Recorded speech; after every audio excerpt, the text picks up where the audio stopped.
a todos. Pues nada, ahí vamos con la segunda parte de la charlando con Raúl, el equidistante del canal Equidistante. La primera parte era la famosa parte esta que era una charla de alto voltaje. Siguió siendo una charla de alto voltaje, pero bueno, más relajada ya y más normal, en el sentido de que los temas que tocamos a continuación son temas en la que hay más quórum, digamos, entre él y yo. Pero bueno, no deja de ser muy interesante porque la verdad es que con Raúl siempre se dan charlas muy nutritivas, muy interesantes y la verdad es que vale la pena, digamos, escucharlas, ¿no? Venga, os dejo con la charla. Un saludo, hasta la próxima. Ya se ha descifrado un huevo ya. A ver, es que no sé cuándo se ha cortado exactamente. No lo sé, habrá que reverlo. Bueno. Porque yo lo quería hilar con lo de los gays que votan a la extrema derecha por miedo al Islam. Sí. No sé si has llegado ahí, no sé si has llegado a escuchar eso. Sí, no, yo creo que se llegó, hasta ahí se llegó. Después, se cortó después, creo. Justo Sí. después de decir esto. Así. De dar el argumento este. Sí, es que es, claro, es que es un problema tremendo. O sea, primero, bueno, ya sabemos que tú juzgas al Islam de forma bastante más negativa que yo. Bueno, no vamos a seguir discutiendo, no tiene sentido. Tampoco somos, tampoco somos ni historiadores ni expertos en religiones, no, tampoco tiene sentido mucho. Cada uno piensa lo que piensa por las razones que sea. La cuestión es que los gays voten a la extrema derecha porque le tienen miedo al Islam. Claro, han comprado el discurso, para mí han comprado el discurso de derecha islamófobo, pero por otro lado, también es que tienen razón. O sea, quiero decir, yo no quiero, o sea, yo de hecho, me parece que, digamos que es una de mis batallas ahora mismo, el atacar la islamofobia, pero tampoco podemos ser como unos progres, unos acomplejados, que no sepamos reconocer que, aunque los musulmanes no sean demonios, aunque no haya sea una gran amenaza islámica, sí es cierto que hay más machismo y más homofobia en el Islam en general, que también depende de los países, claro. Arabia Saudí, no me compares Arabia Saudí con Siria o incluso con Marruecos, ¿no? Entonces, claro, ¿qué pasa? Que la izquierda es que está pegándose un tiro. O sea, está pegándose un tiro porque, o sea, hay un problema de inmigración que es un problema real, y es que y se tapan los ojos. No puede haber un problema de inmigración porque reconocer que hay un problema de inmigración es ser racista, ser xenófobo, confunde raza con cultura, claro, porque los choques, a ver, habrá choques por motivos raciales, pero en general los choques son culturales, ¿no? Entonces, claro, es que solo saben decir no al racismo, saben negar, pues normal que la gente se vaya a los únicos partidos que al menos les proponen algo, les proponen una solución, aunque sea una solución injusta, aunque sea una solución a veces incluso canallesca, completamente antiética, para resolver los conflictos que vienen de la inmigración. Pero es que, claro, joder, es que no solo estás perdiendo votos y lanzando a la gente ya harta de tu discurso de negar todo conflicto por la inmigración, y la gente se va a esa extrema derecha, sea extrema o no sea extrema. Claro. No, a ver, yo es que... Es el no saber proponer, o sea, propone algo, o sea, no, es que solo saben decir no racismo, no racismo, no racismo. Es que aquí hay problemas en un barrio, no racismo, no racismo, no racismo.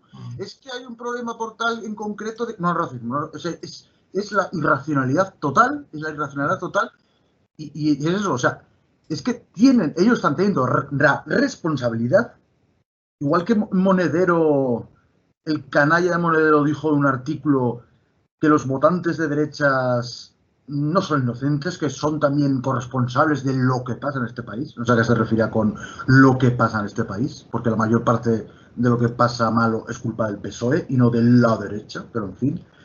Pues yo les diría a la izquierda que son culpables de que crezca esta extrema derecha, extrema no tan extrema. Son culpables Porque, o sea, y de hecho, el que luego se vaya a tratar mal a los inmigrantes, el que luego se vaya a echar a, digamos, a más inmigrantes de los que merecerían ser echados, ellos habrán tenido parte de la culpa por no haber opuesto a ese discurso, digamos, xenófobo, digamos, islamófobo, ahora sin cuestionar en qué medida lo sea, suponiendo que sea así, por no haber planteado una alternativa, por decir, mira, es que el Islam sí plantea problemas, pero no es tan exagerado como decir, por ejemplo, y explicarlo, ¿no? No simplemente negarlo, simplemente decir, islamofobia, islamofobia, islamofobia. Sí, hay islamofobia, pero explica por qué hay islamofobia, explica qué parte del discurso islamófobo puede tener algo de razón, por ejemplo, y lo mismo, pues eso, con todos los problemas y con todo lo derivado de la economía, pues eso, de traer mano de obra barata, de devaluar los salarios, las condiciones laborales, y de decir algo tan simple como que la inmigración no es la solución a los problemas de los países pobres. O sea, sí, porque a veces parece que es, bueno, pues como no se desarrollan, como no les dejan desarrollarse, pues bueno, así más o menos, va, como si eso fuera una solución o algo así. Coño, la izquierda lo que tendría que decir es, sí, la inmigración es un problema, pero el problema, el origen, o sea, no, en vez de decir, pues los musulmanes no se quieren integrar, o decir, estos vienen a violar, estos vienen a robar, decir, no, estos son gente que viene de otra cultura, por tanto habrá choques culturales, son gente que son pobres y por lo tanto habrá más delincuencia, y decir, mira, es que esto de la inmigración, por más gente que venga, no solucionamos nada en los países pobres. De hecho, los países pobres se empobrecen aún más al perder a su población, muchas veces la más joven y la más preparada. O sea, esto se tiene que solucionar el problema. Hay que solucionar el tema del neocolonialismo. Y ahí Francia ahí en África es la primera a señalar. La primera. Pero bueno, eso no lo vas a solucionar, ¿eh? O sea, tú lo llamas neocolonialismo, o sea, se me atasca la palabra. Neocolonialismo, pero en realidad no es exactamente eso, en realidad. ¿eh? Es un tema mucho más profundo. No hay neocolonialismo como tal, porque nadie quiere volver a dominar esas naciones de facto, digamos, ¿no? Lo que pasa es que lo que sí hay son una necesidad de materia prima que nosotros no tenemos, porque es un hecho, es una realidad. Europa no posee en suficiente cantidad, según que materia prima súper importante para nutrir industrias que todos sabemos que tenemos, que necesitamos para seguir nuestro nivel de vida y nuestra tecnología puntera. Nuestro nivel de vida. Exacto. Y si nuestro nivel de vida está empeorando el nivel de vida de otras personas, y más aún. Y si nuestro nivel de vida... Pero es que es más complejo, ¿eh? Es más complejo. Tan antinatural que ya empezamos a... Eso es otro discurso. Es que están mezclando muchos conceptos, porque, es decir, es más complejo que todo ello, porque sí que es verdad que nosotros, para mantener el nivel de vida, digamos, pero no es exactamente que estemos manteniendo a otros por debajo de nuestro nivel por culpa de nuestro nivel. No es exactamente esto. No es solo eso, pero hay bastante de eso. Hay bastante de eso, pero ahí no son, pero ahí donde yo mi gran lucha y mi gran discurso siempre es el mismo, y ya sé que es muy duro y por eso la gente no me quiere escuchar muchas veces, pero es que eso somos gente como tú, yo, cualquier hijo de vecino, el que es culpable en todo caso. Porque a cuántos de nosotros, y dime la verdad, a cuántos de nosotros te dicen mañana que no puedes usar coche privado, que no puedes tener... Que tienes que volver a muchas cosas, a transporte comunitario. ¿Cuántos aceptaríamos esto? A calificación a lo mejor comunitaria, o a tener menos calificación o menos horas de luz al día o menos electricidad. Sí, ¿Cuántos? Es que ahí. Nos hemos enganchado a lo bueno se acostumbra todo. Ahí. La parte. Entonces, es muy fácil descargarlo en los políticos y decir, no, es que claro. No. Es verdad, no solo los políticos. Ahí sí que es verdad que la política es necesaria. O sea, no vamos a caer en esto del hipismo que decía la revolución es solo individual. Cambia tú y cambiará el mundo.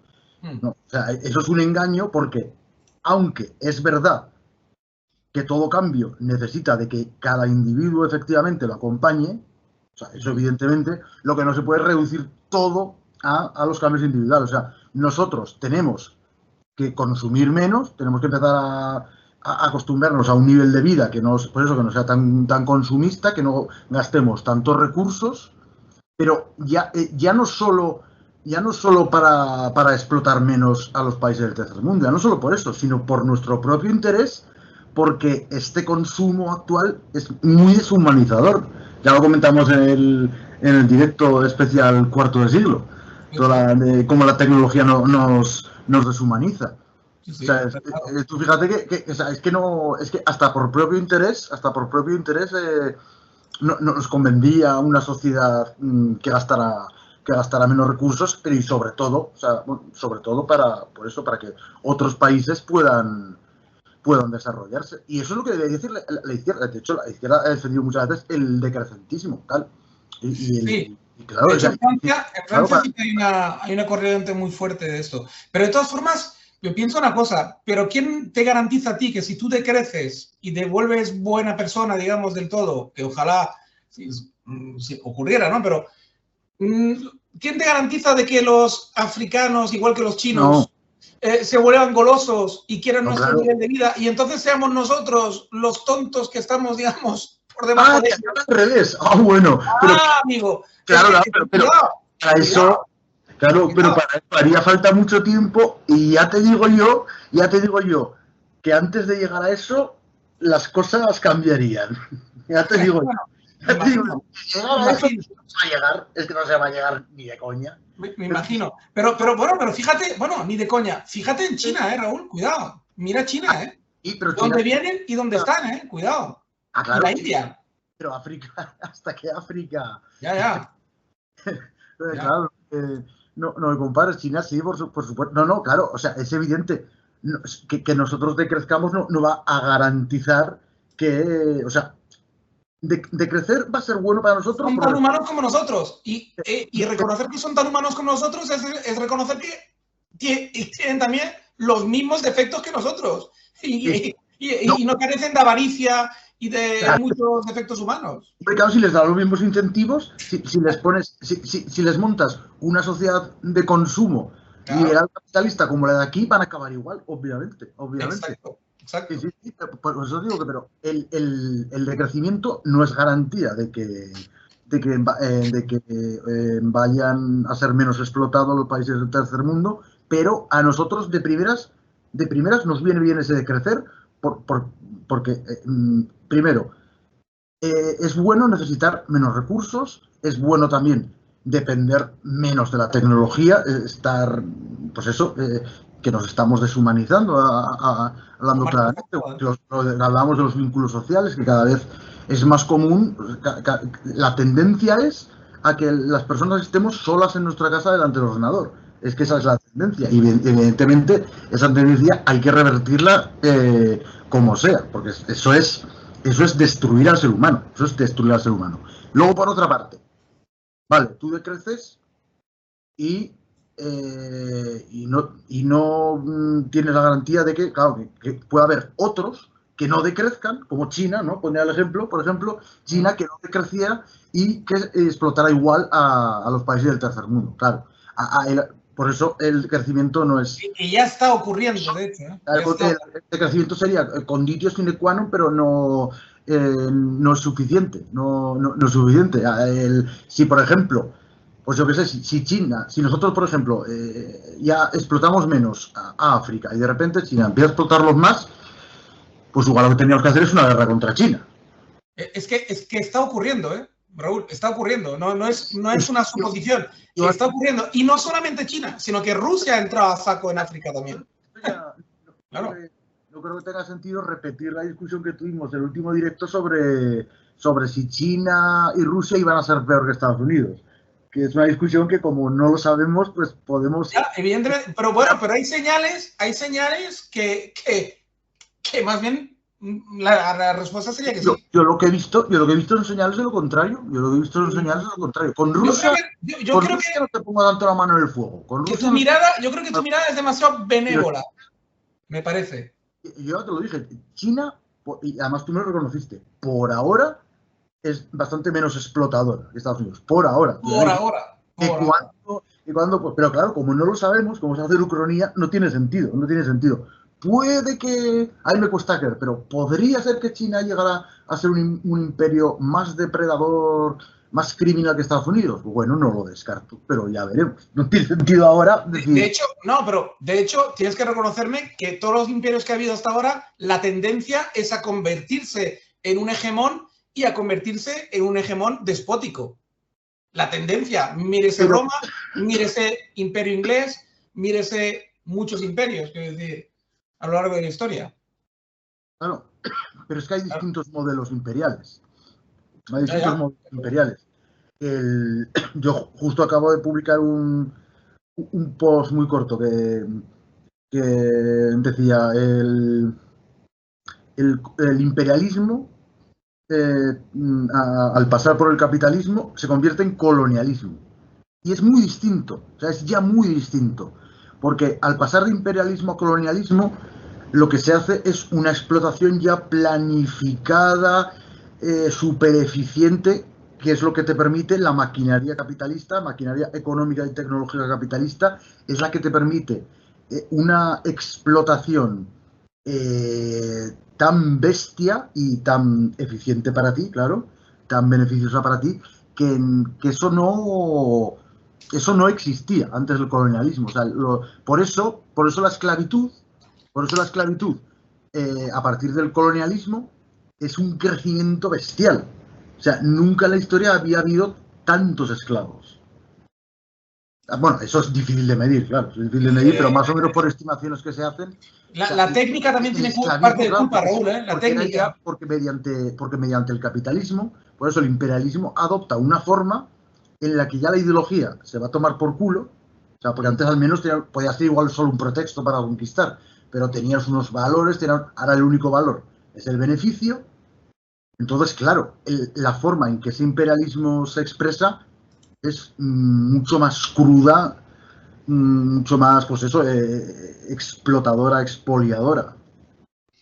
Bueno, yo lo uno también a la técnica, ¿eh? Yo hago un matiz importante en la técnica. Es decir, por mucho que el Imperio Romano quisiera explotar y ser también, digamos, imperialista en lo comercial y tener muchos beneficios, los patricios probablemente no eran tan avariciosos como nosotros.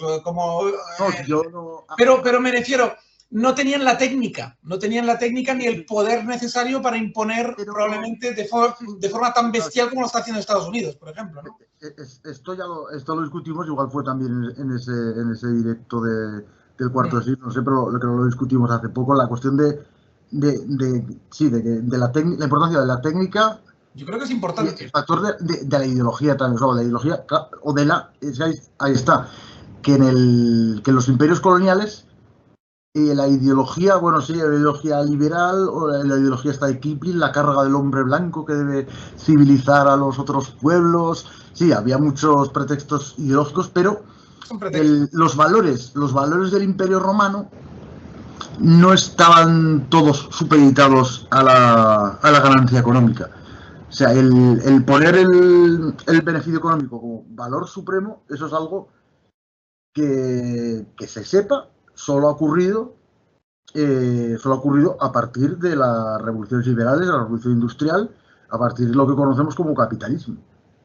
Sí, pero es mucha casualidad que ocurra justo cuando la técnica lo permite. Claro, que el Imperio Romano, yo no voy a idealizar el Imperio Romano, no voy a caer en lo de Farrero, que el Imperio Romano, bueno, el Imperio Romano... leyenda rosa, ¿no? Tiene una crueldad, o sea, el circo, eso es infame. Aunque ahora tenemos combates de boxeo y de valetudo y de artes marciales mixtas, pero en fin, que a mí me parece prácticamente lo mismo. Claro. A mí me parece prácticamente lo mismo. Sí, no, bueno, es que son remanentes, ¿eh? Son remanentes. Sí. De todo ese tipo de espectáculos, está clarísimo. Es una cosa ahí, es interesante porque yo, por ejemplo, pues eso, escuchaba mucho a Farrerón, pues esa visión que él tiene, que para mí peca de maniquea, porque parece que todo lo grecorromano es bueno y todo lo judeocristiano es malo, Y ahí, pues eso empieza a ir. Porque este hombre, yo creo que este hombre ha bebido mucho de Nietzsche, pero del Nietzsche malo, del Nietzsche pasado por la Urbana de Nietzsche. Ese es el problema que tiene Farrerons. Yo creo que uno de sus problemas es este. Primera mano. De primera mano. Sí, a todos de primera mano. Es doctor en filosofía, no es... Pues este hombre ha bebido mucho de textos de Nietzsche y los ha interpretado a la manera mala de la interpretación de Nietzsche. A ver, es que tú ten en cuenta que... ¿Viste la entrevista que le hice? La tuya... No, vi la del colega, la de Marcos. Vi la de una que dura muchísimo tiempo, de 3 horas. No, pero Marcos no es que haga entrevistas. Es que el canal de nuestra TV, Farrerons, aparece de forma continuamente. O sea, no es... Yo he visto una concretamente, una. Y la tuya sí que la vi, ¿no? La estuve oyendo durante... Pero me falta oírla del todo. Que él reconoce muchos pecados del Tercer Reich. Reconoce el pecado mayor para empezar, no hace falta nombrarlo, y reconoce otros pecados del Tercer Reich. Entonces, quiero decir que no, claro... Que si matizado, el hombre matizado es. Igual que es el típico neonazi, no, es que bueno, típico neonazi, típico intelectual neonazi, pero es que no es eso, o sea, hay mucha distancia entre el neonazi skinhead y el intelectual neonazi medio, pero hay una distancia igual de grande entre el intelectual neonazi medio y Farrerons. O sea, quiero decir que su discurso es, para mí peca de maniqueísmo, y de simplificación, por eso de asociar todo lo greco-romano y germánico como lo bueno y todo lo judeo-cristiano islámico como lo malo, pero ya te digo que su nivel, no es un... he leído a Nietzsche a través de los nazis, o sea, Nietzsche, sí, la hermana de Nietzsche. Hombre, me imagino que no será tan torpe, Él ha leído a Nietzsche... Hombre, pero que ha hecho su interpretación muy cercana. Conoce a Nietzsche bien, conoce a Heidegger bien, a Hegel, a Kant... No, si los mienta constantemente, A Marx, eso que no verás a ningún intelectual neonazi reivindicando a Marx. casi no, está claro. No, es un hombre matizado porque tiene cierta cultura y tiene, digamos, evidentemente erudición. Pero que tenga erudición y cultura no quita que haga una interpretación de esa erudición y esa cultura, para mí, forma de ver errónea en muchos aspectos. No en todos. Yo resumí, en un post que hice, lo resumí súper sintético en que no estoy de acuerdo con él. Quedó ahí muy claro. Pero, ya te digo, o sea, sí, claro, él tiene sus sesgos, tiene sus obsesiones, tal. Pero, claro, he aprendido mucho de él, he aprendido mogollón. No, es que este hombre sabe. Cuando lo vi al principio, yo estaba acostumbrado a los Pedro Varela, que al menos Pedro Varela es respetable como persona, pero bueno, a los Albertos Pugilatos, que esos no son respetables ni como persona ni como nada, o a la rana estos nazis que sí, que van a hablar, han leído unas pocas cosas y más o menos tal, ¿no? Que no son el neonazi garrulo, vamos, y dentro del intelectual pero claro, y yo me leía a todos esos y ya les tenía cogida la medida. Estos tíos lo explican todo con la conjura judía, o sea, todo es... Y el que no piense como yo es imbécil o es un ignorante, y yo lo sé todo, yo no... O sea, no verás a ningún neonazi esto decir, esto no lo sé, esto no me pronuncio porque no tengo datos. Farrerons, sí. O sea, y no te quiere... O sea, abusa de la conjura judía, digamos, para mi gusto abusa para explicar las cosas, pero no la usa para todo, ¿sabes? No la usa para explicarlo todo. Es más fino. Es el típico neonazi, ¿sabes? Es mucho más racional, es mucho más... más honesto. Porque hay formación académica y porque hay... académica, o sea, por eso... Es una intelectual. Básicamente es una intelectual. O sea, te dice cosas que es que a ningún neonazi se las había oído, claro. O sea, te admite, mira, es que hay... pugnas entre sectas judías. Es que mira, hay unos judíos que se querían integrar y había otros que no. O sea, ¿sabes lo que te quiero decir? ¿No? Que está... No, hay mucho matiz. De hecho, incluso hay cosas que dicen que son muy ciertas. O sea, que decir, que en su discurso se pueden salvar cosas. Porque las dice con mucho criterio, algunas además. Además, tiene muy estudiado la religión judía y la tiene la controla bastante. Yo diría que la controla bastante. Y eso ya es un gran haber. La historia del cristianismo, porque Aitor digamos que se cabreó porque en un debate con un cristiano dijo que habían sido los cristianos los que destruyeron la Biblioteca de Alejandría, y Aitor se ponía ahí, pero ¿cómo puede decir eso? Si la Biblioteca de Alejandría primero la destruyó, me parece que Julio César dijo, me parece, Julio César o otro emperador, y luego los musulmanes, los últimos fueron los musulmanes. Pero bueno, el caso es que sí, sobre eso sabe mucho. Y o sea, otra cosa que no te diría ningún neonazicol, los judíos dominan todo. Él te dice, mira, en Estados Unidos, si no fuera por los evangélicos sionistas, que son mucho más que los judíos sionistas, Israel no podría tener ese poder ni de lejos. Claro, o sea, te está explicando las cosas de una manera mucho... que no es ahí, los judíos lo dominan todo y están todos unidos y no hay división entre ellos. Claro que hay división entre ellos, joder. Te decía eso de las sectas, era importantísimo eso cuando habló de, por ejemplo, cuando nació el sionismo, que decía... Si para empezar son de diferentes nacionalidades y razas, o sea, imagínate. Sí, o sea, hablaba, por ejemplo, de eso, cuando surge el sionismo o antes. Bueno, y otra cosa también que él dice que es también increíble, y que, bueno, increíble que, no sé, te la puedes creer o no, hay que comprobarlo, que el primer sionismo que nació no fue el judío, fue el primer sionismo cristiano. Pues es probable. De que el pueblo elegido retornara a su hogar ancestral, esa idea se vino de cristianos antes que de judíos. Es posible, porque ya sabes que el judaísmo, de hecho, el judaísmo auténtico, el ortodoxo, rechazaba la idea, la ha rechazado siempre y la sigue rechazando en algunos grupúsculos. Hay gente incluso que no reconoce el Estado de Israel en el mundo judío. Claro, sí. Son muy pocos, pero sí que los hay, claro. Sí, los hay. Son pocos, pero los hay, bastantes.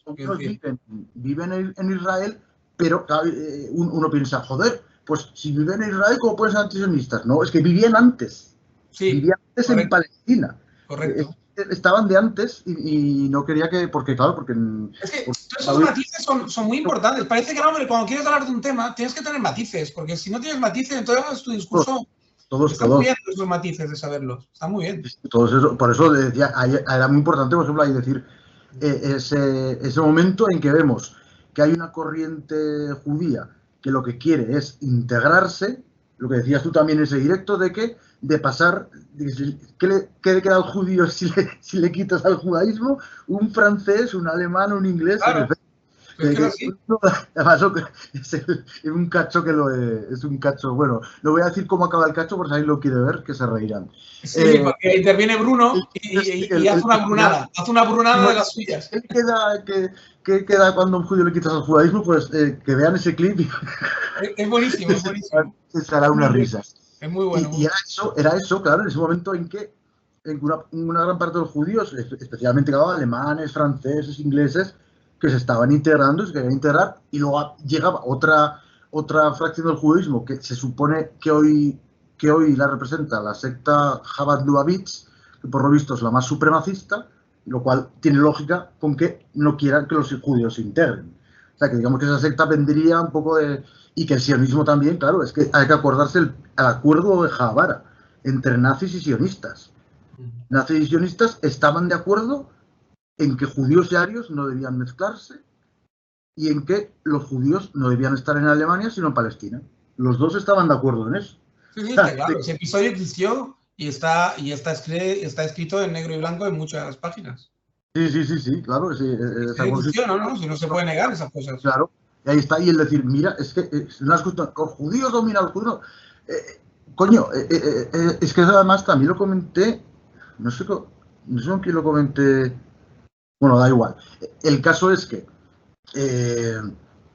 el sionismo, digamos que viene a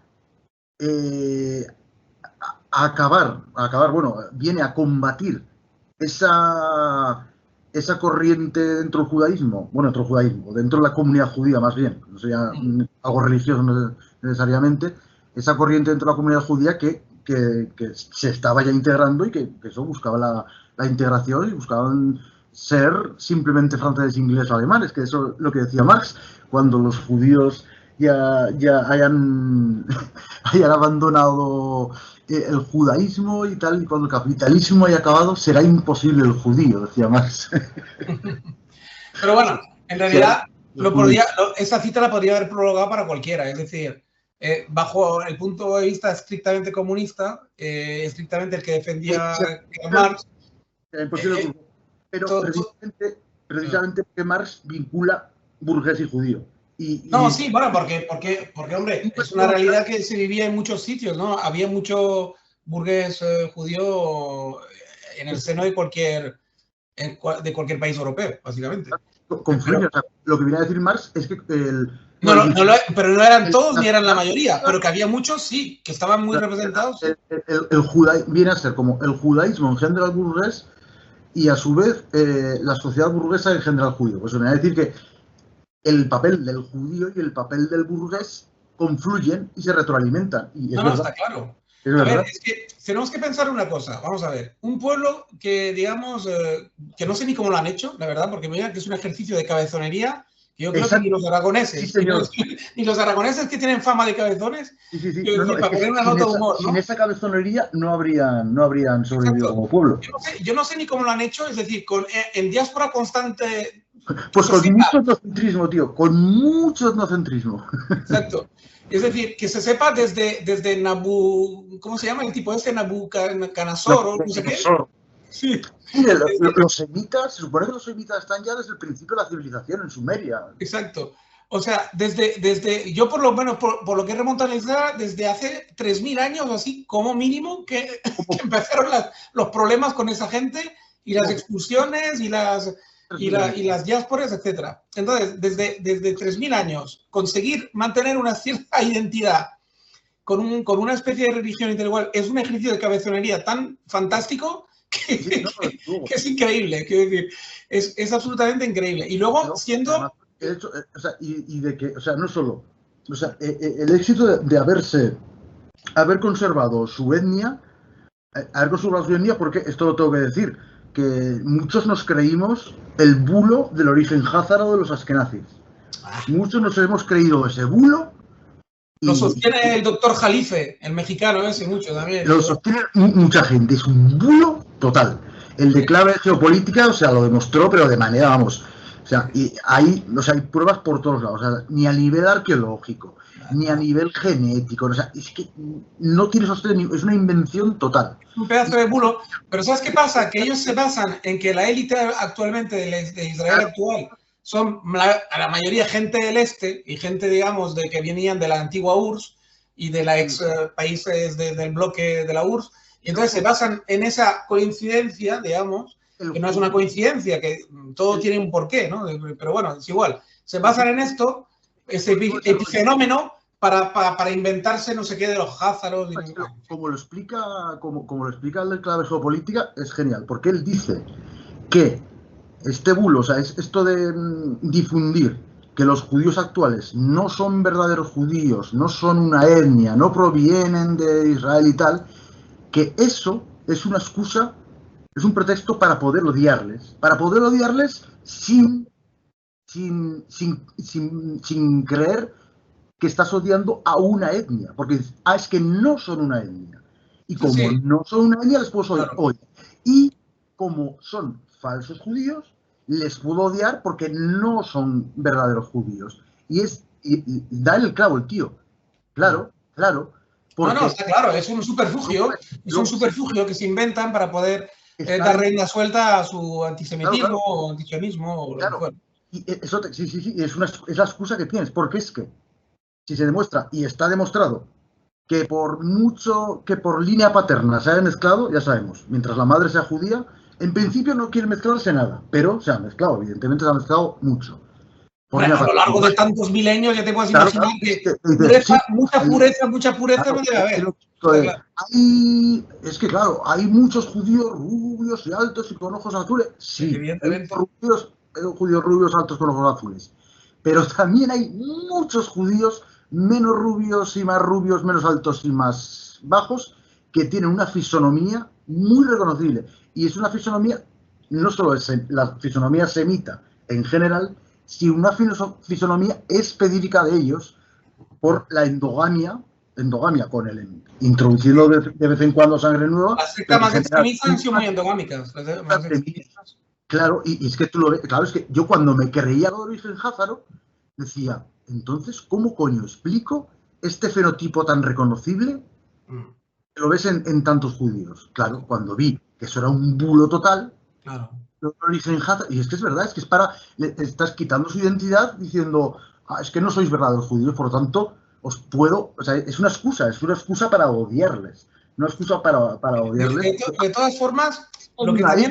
Pues no son una etnia, no estoy odiando a una etnia. Y como no son verdaderos judíos, no estoy odiando a los judíos. ¿Sabes? Es el truco, es el truco. No, pero le digo, lo fantástico, lo realmente remarcable de aquí, y lo que a mí me alucina, es la capacidad que han tenido para llegar hasta nuestros días, reconstruir donde se supone que nacieron originalmente un país, a base de cabezonería, a base de una organización increíble, a base de tener éxito muchos de ellos, no todos, evidentemente, ni mucho menos, pero y a base de mantener una cohesión a pesar de que estaban distribuidos por todo Occidente entero y por América, quiero decir. Claro, sí. Es fantástico lo que han hecho, es fantástico.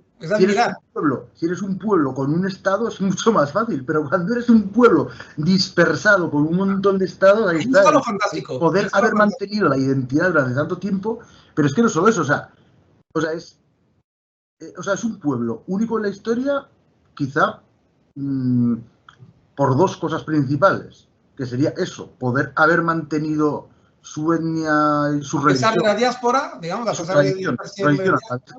pesar de la diáspora, y segundo, haber sido el pueblo más influyente y más exitoso de la puta historia. Bueno, sí, por lo menos en la historia occidental, yo diría, porque yo no creo que hayan tenido mucha influencia en China, en India o en el África subsahariana, por ejemplo, o América del Sur hasta hace poco, pero sí que es verdad que en el mundo occidental, en el mundo nuestro, digamos, nuestro mundo, Oriente Medio, Europa... A ver, podría, igual China, Roma y Grecia e India, pues igual podrían pugnar con el pueblo judío, ¿no? De haber sido los más exitosos e influyentes, pero yo creo que no. O sea, yo creo que en la misma medida que Occidente... Yo creo que nadie les hace sombra. Yo creo que en la misma medida que Occidente ha sido muy exitoso, ellos han contribuido al éxito en el sentido, pero es que es normal, porque si tú eres un pueblo en diáspora, un pueblo, digamos, tú tienes dos caminos. Tienes el camino de la etnia gitana, que te apartas de la sociedad y, digamos, de alguna forma mantienes tu identidad, también muy cabezón. Pero es la misma. Pero de una forma, digamos, manteniéndote al margen de la sociedad, ¿vale? O tienes petar por lo alto, es decir, introducirte en lo máximo posible de gente de éxito, digamos, tener éxito, y en base de ese éxito conseguir una cierta notoriedad, y en base a esa notoriedad tener en algunos de ellos el objetivo claro de algún día retornar a que era aún más un retorno espiritual que no un retorno real, pero bueno, ese afán, digamos, pues ellos han petado por lo alto, los otros han petado por marginarse, estos han petado por estar siempre al lado del que triunfa, digamos, ¿no? Ser el fiel escudero del triunfador. Y esta fidelidad al triunfador y estar siempre en la corte más exitosas de Europa, pues les ha llevado poco a poco... Es la construcción de un pueblo aristocrático. Sí. Igual que Ferreros, por ejemplo, también hablaba de lo de la eugenesia. De una forma o de otra se podría decir así, pero bueno, con muchos matices, pero que supongo que él los hace, espero, no lo he oído bastante, pero sí que es verdad que han tenido éxito, sí, en general, en mantenerse al lado del poderoso. Siempre. Más éxito que cualquier otro pueblo y más influencia de cualquier otro pueblo, porque vamos a ver, ¿cuántos millones de cualquier otro pueblo minoritario, maticemos, porque el pueblo que ha tenido éxito de verdad es el pueblo europeo. Es que nos menospreciamos mucho los europeos, o sea, es decir, ellos al final han sido nuestros escuderos, los que han caminado a nuestro lado. Pero habrá que comparar también. En segundo plano, en primer plano estábamos nosotros, siempre. Quiero decir, somos nosotros los que hemos tenido éxito de verdad a través del mundo, Occidente en general, el mundo grecorromano. En eso le doy la razón a Frerons. No, pero vamos a ver, pero si haces una proporción, entre el número, entre el número de judíos que hay y el número de europeos, pues evidentemente No, pero ellos son el éxito que escuderos. han tenido los judíos es muchísimo mayor. No, pero tú te basas ¿Cómo que no? en epifenómeno. No, siempre caéis en el mismo error. A ver, el pueblo en general que ha tenido éxito es el hombre blanco europeo. Punto. Final a la línea. Somos los que de verdad hemos triunfado en este planeta. Es decir, los que hemos hecho el hegemón, los que hemos dominado a los demás. Sí, sí, es así. El hombre blanco europeo. O sea, y luego, a partir de ahí, que dentro de este hombre blanco europeo hubo una etnia religiosa que ha sido muy influyente y muy exitosa, pues vale, te lo compro. Tú antes mucho con matizar y ahora, macho, has dado un brochazo gordísimo. No, un brochazo gordísimo no, al revés. He matizado tu brochazo. Tú has dado un brochazo enorme. El hombre blanco, pero el hombre blanco, ¿cuál? El polaco, el irlandés. Todos en general, todos han contribuido a su manera, todos. El checo, Claro, no, ¿por qué no? Los irlandeses han dominado el mundo. Los polacos han dominado el mundo. Los ucranianos han dominado el mundo. Claro. ¿Cómo que el hombre blanco? Estados Unidos el hombre blanco? No, el hombre blanco no. El hombre blanco no. Primero, Roma. Luego, visigodos. ¿Y Roma qué eran? España. Luego, España. Luego, Francia. ¿Y españoles qué eran? Luego, Estados Unidos. No es el hombre blanco. Ha habido. La inmensa mayoría de los blancos no han tenido nada que ver en eso. ¿Cómo que no? ¿Cómo que no? Al contrario. Han tenido todo que ver. Si todos los éxitos parten de aquí. Se han beneficiado de un poco, hombre, claro, lo que... ¿Cómo que se han beneficiado un poco? Pues si son los que mandan, si somos los que mandamos todavía, hoy en día. Pero es el hombre blanco. El que manda, en todo caso, es el hombre WASP y el hombre judío. Coño, no te equivoques, ¿eh? Te estás equivocando mucho. Te estás equivocando un montón. O sea, es decir, cuando los belgas dominaron el Congo, ¿qué eran? ¿Hombres de qué color eran los belgas? Germánicos también, o sea, la misma mierda que ingleses y alemanes. ¿Me entiendes o no? O sea, quiero decir, cuando los portugueses se fueron a Brasil, ¿qué eran? O sea, vamos a ver, no te equivoques. Sí, pero el hombre la blanquitud se usa general, como... Señor, el hombre blanco. Cuando los rusos mezclados con ucranianos, polacos y tal, invaden todo el este de los Urales y se hacen dueños, hasta Japón casi han llegado, ¿esto qué es? ¿El hombre blanco o el hombre colorado? O sea, no joder. Quiero decir, a ver, es que vamos a ver, es que cuando Inglaterra sea dueña de la India, ni más ni menos, que son hombres blancos. Pero tú te das cuenta, tú te das cuenta de que los árabes también son hombres blancos, por ejemplo. Si hablas con alguien muy racista, no te va a dar la razón, ¿eh? Yo te la puedo dar. No te va a dar razón porque será un ignorante en antropología.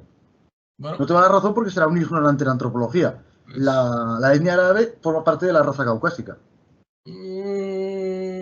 A ver, si nos ponemos científicos, sí, en parte. Se les llama semitas, ¿eh? No por nada. Ya sé que está más relacionado con la lengua, ya lo sé. La lengua semita, ya lo sé. ¿Qué pasa? ¿Qué pasa con la India? ¿Y qué pasa con Irán? Te recuerdo que Irán significa tierra de arios. Ya, pero bueno. Técnicamente Irán te lo compro, por ejemplo. Irán sí. Pero es que tú fíjate, Irán ya representa mucho, ya lo sé, ya abarca mucho, porque estamos hablando del actual Afganistán, Pakistán, incluso, en parte. Todo el pueblo árabe, todo el pueblo persa, gran parte del pueblo indio. Han tenido muchísimo éxito también a su manera, ¿no? En el tiempo. Hubo un momento de esplendor del Imperio Otomano, que el Imperio Otomano al final es un heredero por peleas del persa, por decirlo de alguna forma, ¿no? Otra más añadido, turcos también, y más aún, porque los turcos son aún más blancos que los árabes o que... Bueno, no todos, piensa que hay mucho mongol también ahí metido, ¿eh? Sí, es lo que te decía de la India, que ahí la India hay la India, por ejemplo, no se puede decir que la India es un pueblo blanco ni de coña, porque hay mucho australoide. Yo he estado en la India, ¿eh? Y te puedo decir que blancos poquitos. Blancos poquitos. Lo que pasa es que los arios de la India, aparte de que se mezclaran, evidentemente algo se mezclaron, pero también es que les cambió el color. No, es que se habla mucho de los arios de la India, pero los arios se sucedieron en Persia. En lo que es Afganistán, que en Afganistán sí que hay mucho blanco y mucho ojo azul. Afganistán, Irán y parte de Pakistán. La India, de verdad que no es blanca, te lo digo en serio. Yo he estado en la India y blancos hay poquísimos. Por no decir... Estoy diciendo que blanco, no te estoy hablando blanco de color de piel, estoy hablando de raza caucásica. Bueno, vale. europeos. Si lo amplías ahí... Pero que te cambia el color, que al vivir en una zona tan cálida te cambia el color de la piel. Sí, correcto, a lo largo de milenios y tal, vale. Por eso digo que en la India también, o sea, en la India pues sí, hay mucho australoide, que son los más... Pero bueno, de todas formas, estás perdiendo el hilo. ¿Dónde quieres llegar con esto? Pues a que tú hablabas del dominio del hombre blanco. Yo por un lado te decía que hay muchos países europeos, Polonia o Irlanda o Ucrania, que nunca han sido imperios. Bueno, Polonia sí que lo llegó a hacer una vez. Claro. Pero, y me refería a que bueno, que si me hablas en general de Europa, que aún así que luego hay otro... ¿Imperio austrohúngaro? ¿No lo cuentas? El hombre blanco, que el hombre caucásico, indoeuropeo, pues que también está, hay muchísimos en la India y son todos en los países árabes y son todos en Irán, que es un país también bastante... Bueno, grande. Es que mejor me lo pones, porque toda esta zona ha tenido un momento de esplendor a lo largo de la historia. Han tenido muchos momentos de esplendor, de hecho, y de dominio. Hostia, entonces estás tirando por la teoría nazi de los arios como creadores de civilizaciones. Que no me lleves por ahí, Yo te estoy diciendo, pero es que no me lleves por ahí, que ni de coña. Es que yo lo único que te he dicho es que el hombre blanco ahora mismo europeo, occidental, es el que domina. Y dentro del hombre blanco hay un elemento pegado. Es que eso del hombre blanco no, o sea, que tú le quieres dar la importancia, una importancia capital cuando no la tiene, es un elemento importante, pero eso del hombre blanco domina, yo te lo puedo comprar cuando si no me lo compras, estaba generalizada. Yo te puedo comprar cuando la esclavitud negra estaba generalizada y el mero hecho de ser blanco quería decir que no te podían hacer esclavo y que podías tú tener esclavos si tenías dinero. Pero es que... Pero no lo suscribas solo a esto. El dominio era abrumador. El dominio era abrumador, Raúl. Déjame acabar, coño, que si no, como tú ya... A ver, te lo puedo comprar en esa época, pero es que ni siquiera en esa época, porque resulta que en esa época los chinos también fueron casi esclavos, los irlandeses también fueron casi esclavos. Y entonces, y luego, pues sí, luego, claro, la identidad estadounidense, WASP, que el WASP no iba solo contra los negros, el WASP iba contra los católicos iba contra italianos, contra irlandeses, contra polacos y contra judíos, aparte de contra negros. Entonces, no sé dónde ha existido ese hombre blanco que ha dominado, así el hombre blanco en general. Yo creo que ha habido pueblos blancos que han dominado.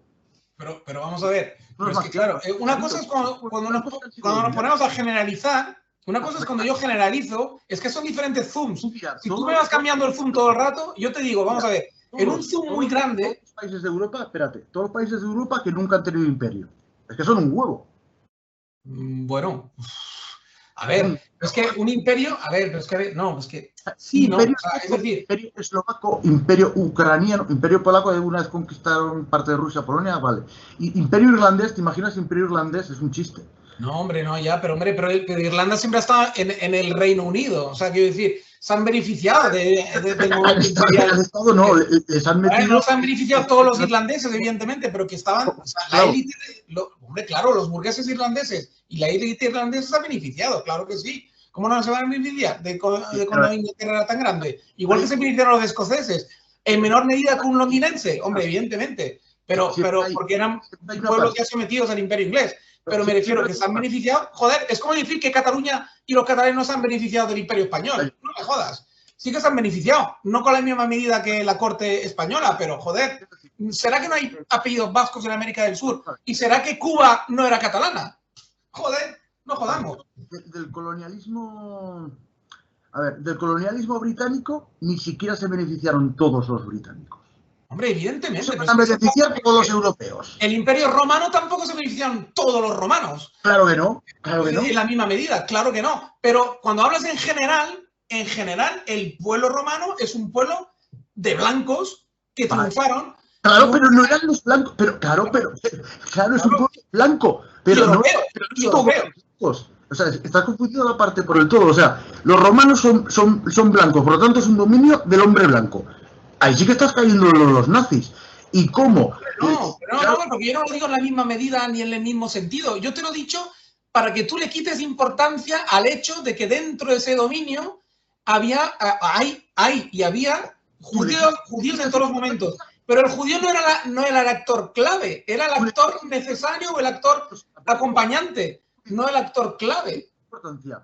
Importancia a lo que vaya más allá de la raza. O sea, el Imperio Romano, sobre todo es blanco antes que romano. Y el Imperio Británico es blanco antes que británico. Y el estadounidense es blanco antes que estadounidense. ¿Por qué lo blanco es lo que lo define? No lo entiendo. No, es que es que no confundas. A ver, yo te lo explico muy fácilmente. Es que una cosa es querer, digamos, es que depende de la capa que le quieras, o sea, es decir, depende del nivel de la conversación. Es decir, si estamos en una, vamos a ver, yo este nivel de conversación lo he adoptado para contrarrestar un argumento tuyo.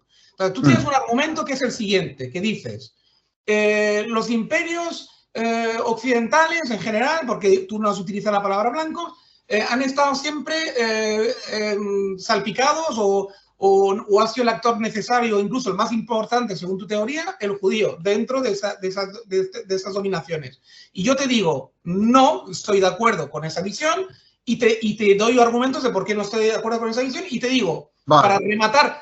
Para rematar mi visión te digo, no confundas un actorcillo dentro, porque si nos ponemos así, los gitanos que han vivido siempre entre nosotros, también pertenecen al éxito del hombre blanco, no jodamos, porque también han estado aquí siempre. O sea, es decir, si tú le das importancia a los judíos, dale importancia a los gitanos también. Vale, te he captado perfectamente. Igual que no... Quiero decir, o sea, tú no puedes coger una parte por el todo. No puedes coger una parte por el todo. Una parte es una parte. Y el todo es el todo. Es una realidad. Ya te he entendido. Que igual que no puedes decir que los blancos eran los que dominaban o que los blancos eran los líderes, tampoco puedes decir que los judíos eran... Claro. Pero, o sea, cuando dices blancos tienes que significar, por este momento, británicos o... estadounidenses o rusos o los que fueran. Luego vamos a hacer matices. Algo los judíos tienen que hacer igual. Judíos alemanes, judíos ingleses, correcto, judíos franceses, judíos estadounidenses. Y algunos de ellos, no todos, algunos de ellos, porque también pero hay es que no es zapateros que no tenían nada que ver. Algunos, claro que algunos. La mayoría. Algunos. Como en todos los estratos sociales. Algunos. Cuando yo te hablo... Los ricos son pocos y los pobres muchos, claro. Que sí, pero que cuando yo te hablo de que el pueblo judío es el más influyente y exitoso de la historia, primero es la proporcional, lo que te he dicho yo. Ten en cuenta la proporción. Que vale. Es que los chinos... Si fino, sí. Yo si las fino y me lo explicas bien, sí. O sea, es mucho más difícil ser el pueblo más influyente y más exitoso cuando una pequeña parte del todo, cuando eres una pequeña parte del todo. Eso es lo que quieres decir tú, ¿no? Siendo una pequeña parte del todo, es mucho más difícil ser exitoso como lo han sido, ¿no? Sí, claro, o sea, es mucho más difícil, quiero decir... o mérito, o tiene mucho más mérito, no sé qué quieres decir. Me refiero más a la influencia que el éxito. Están relacionados, pero hay que separarlos. La influencia del pueblo judío es enorme porque ¿cuántos millones de cristianos y musulmanes hay? Bueno, o sea, entre cristianos y musulmanes... Bueno, pero son los que dominan el mundo, ¿eh? Los musulmanes dominan su mundo. Están en su mundo dominándolo, normal. Sí, pero ¿de dónde viene el cristianismo y el islam? Por eso fue el más influyente. Son ramas del judaísmo, sí. Porque es la matriz. Son sectas que se despegaron en su día del judaísmo. Claro, pero se despegaron. No se despegaron. O sea, no se despegaron. No se puede. Bueno, o nacieron a la contra. Bueno, como lo quieras matizar, no sé. Pero tampoco a la contra. Es que ahí está la cosa. Ahí está la cuestión. Nace el cristianismo, se opone a los judíos. O sea, se opone a los judíos, se opone a los fariseos. Porque los primeros cristianos no eran cristianos, eran judíos nazarenos. ¿Sabes? Sí, claro. Sí, se opone a... Coño, pero es que están en la misma tradición y por más que se opongan, o sea, puede decir, es que los judíos no han renovado el pacto, no han reconocido a Jesucristo, o los musulmanes. Es que los musulmanes también les echaban en cara que no reconocían a Jesucristo como profeta. Y luego decir, es que no habéis reconocido a Mahoma como profeta.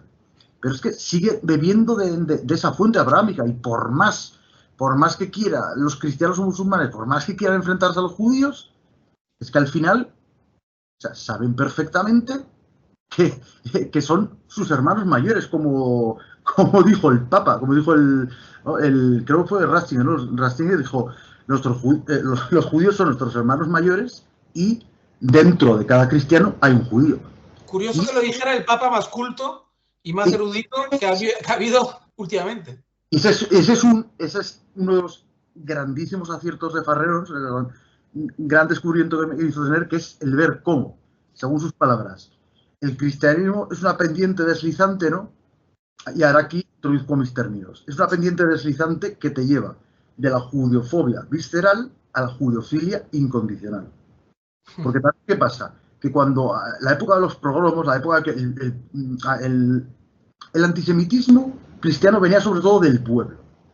No, claro, está clarísimo. Los reyes protegían a los judíos. La iglesia protegía a los judíos.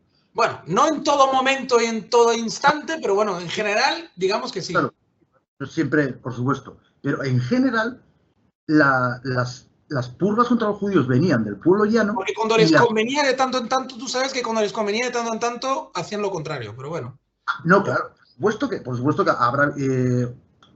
a ver, habrá habido muchos... episodios, sí, episodios que convenía tener el pueblo a tu favor y claro, para tener el pueblo a tu favor, el actor preferido era darle al judío, está claro. Está claro que algún papa y algún rey persiguió a los judíos. Claro. Eso está claro. No recuerdo cuál es exactamente, pero está claro. Pero también es, por ejemplo, el caso de España. Joder, claro, era el tesoro real. Caso paradigmático, donde los haya. El tesoro real, ¿por qué? Porque tenían muchos conocimientos, que si la economía, que si recaudadores de impuestos, que si tal, ¿no? Pero para la iglesia también eran parte del tesoro papal, porque son los testigos del pacto de Abraham. Y es por eso que, por mucho judofobia cristiana o musulmana que haya, cristiana ya queda muy poca, es que al final ves como al pasar la historia, que es lo que pasó con el protestantismo, que en el catolicismo había dejado un poco abandonado el Antiguo Testamento. Entonces, cuando los protestantes leen la Biblia, recuperan el Antiguo Testamento y entonces empieza la rejudaización, por así decirlo. Entonces, ese proceso de rejudaización que culmina cuando Marx habla de esa confluencia entre el burgués y el judío. Y entonces ves otra cosa, por ejemplo, muy honesta por parte de Farreros, cuando te dice, es que claro, los británicos o los estadounidenses se pusieron a leer el Antiguo Testamento y dijeron, pues ahora vamos a ser nosotros el pueblo elegido y nos vamos a pasar... Eso está muy bien hilado, ¿ves? Vamos a pasar en la Biblia para justificar el supremacismo y el genocidio. Sí. Y vamos... no digo que eso explique todo, pero... No, pero está bien hilado porque algo de ello hay, está claro. Mucho de eso hay, está claro. Yo, claro, lo que no le compro a Farreros, pero eso te lo explica y dices, joder, esto está muy bien.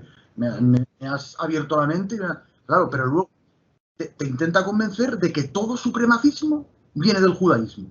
Y dices, no, macho, no. Eso no te lo puedo... Aparte que utiliza unos ejemplos muy burdos... Eso no te... unas chilenas, haces unas chilenas para poder explicar esto que son... Bueno. Te acaba diciendo, es que igual los nazis, por ejemplo, igual también, claro, llegaron a decir, ahora el pueblo judío, el pueblo elegido vamos a ser nosotros los arios en vez de los judíos. O sea, al final te está diciendo que el supremacismo nazi, su base era el judaísmo. Digo, ahí me la estás intentando colar. Ahí me la estás intentando colar y queriendo vender que el supremacismo en general procede del judaísmo. No, hombre, no. Hay un supremacismo específico que procede del judaísmo, es un supremacismo especial. Pero, hombre, supremacismos han venido de otros muchos lados, eso está claro. Eso es un tema casi como te diría yo, igual que está la envidia, el no sé qué, no sé cuál, es un pecado humano general, quiero decir, no... la tentación de la supremacía de tu pueblo, tu etnia, tu tribu, es una tentación antropológica que está muy metida dentro de nosotros, digamos, es una cosa, digamos, ancestral, ¿no? Es algo que tenemos en los genes casi. Yo creo que es por pues, por nuestra, digamos, bueno, somos mamíferos, básicamente, no, sí. territoriales. El macho alfa y tal, o sea, del macho alfa ya extrapolas y claro, sí, además él también admitió, por ejemplo, o sea, y ahí sí no lo relaciona con el judaísmo, ahí sí que no, y te decía, claro, es que puede pasar que sí, que a veces una nación cuando sus logros son tan enormes empieza a mirar por encima del hombro las otras.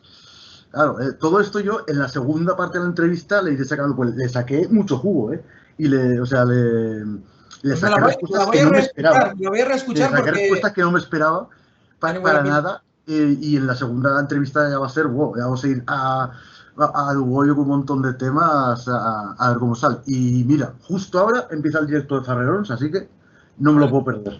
Vale. Pues escucha, pues nos despedimos por hoy y nada, ya seguiremos con nuestras Y han quedado 2 horas de por. Sí, ¿verdad? Venga, pues Venga, pues nos vemos. nos vemos. Chao, Raúl, que vaya bien.